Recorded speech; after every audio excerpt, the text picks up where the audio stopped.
And we have some breaking news coming in. Breaking news coming in that the decks have been cleared by the Election Commission and the Defence Ministry has kick-started the process to name the new Army Chief. The Ministry of Defence has sent a file to the Appointments Committee of the Cabinet with the Lieutenant General Dalbir Singh Suhag's name.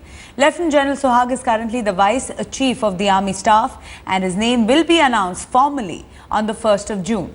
Lieutenant General Suhag will then take over from General Bikram Singh on his retirement on the 31st of July. Shiv Arur joining us on the phone line. Shiv, clearly with all the controversy brewing, finally it seems that the Election Commission has given the nod.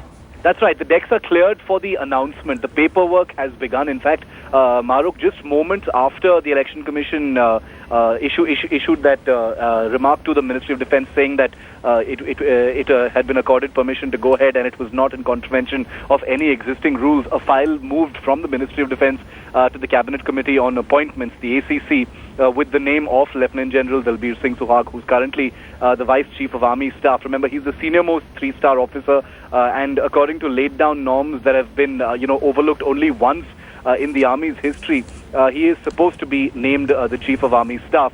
But in the middle of the, huge amount of opposition that's come from the BJP about the propriety of this announcement, it's become now a legality versus legitimacy row. So even though the UPA now is armed with, the legal foundation to go ahead and actually make this announcement, the fact that it actually plans to, by moving the file and getting the name cleared by the cabinet, will shine a light on the legitimacy issue, because the question that will be asked is, why do you need to appoint him 4 days before counting day? A decision that can easily be taken 4 days later, because there's no real hurry to do so, because the current Chief of Army Staff, General Bikram Singh, retires only at the end of July, Maruk. So all of these questions are definitely going to swirl, and not least whether the next government, will allow a decision like this to actually stand.